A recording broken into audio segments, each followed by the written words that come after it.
How many third-string quarterbacks, if I asked you, no need to do game show music because it's a little bit too intricate, but how many third-string quarterbacks in the NFL could you even name?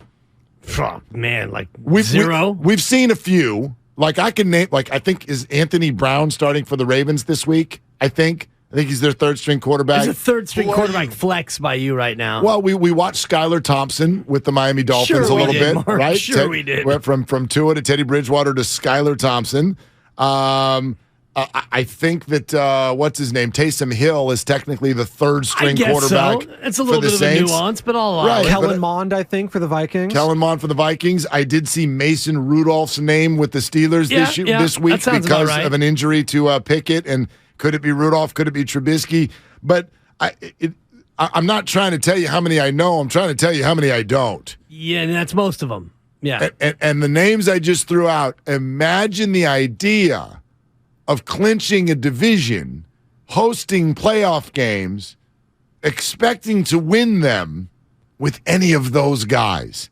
So we've spent quite a bit of time in the last week and a half complimenting Brock Purdy and learning more about him, and my gosh, he deserves it. But as recently as a month and a half ago, we still get the texts and the tweets and the everything every day from those of you who call him Trashahan. Do you realize how absurd this conversation is? He's barely above 500. Do you 49er fans, great stat, totally without context.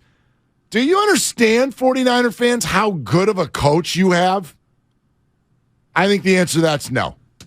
I don't think 49er fans know who they have.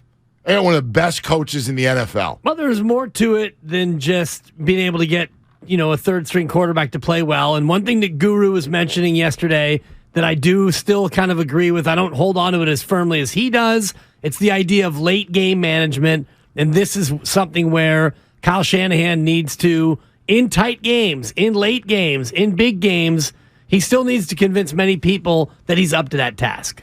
But yes, he is a great coach. I mean, I don't know. I think we hang things around him like the Super Bowl, Atlanta and New England. It's like, oh my gosh, that's Kyle Shanahan. I don't hang that on him. He was a coordinator. Yeah, I don't know. Let's see. Okay, breaking news from Adam Schefter, and that is that Brock Purdy listed. I was waiting for this from Schefter too, because do you ever go on Schefter late Saturday night?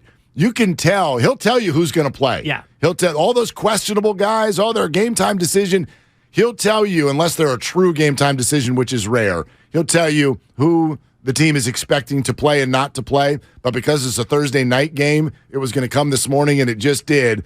49ers quarterback Brock Purdy, listed as questionable, is expected to start and play tonight in Seattle. Makes sense. And, hopefully for the Niners' case, he'll just be charged with handing the ball off, because I don't know if Seattle can stop the run. And I know that Brock's got an oblique, and Doc Pandia, who joined us yesterday, talked about, him and his ability to throw the ball, that being where he'll most likely be compromised. So depending on how bad the oblique is, I'm sure that they can numb him up and he can be good to go. And then if he can make it through the game, he's got 10 days before his next game.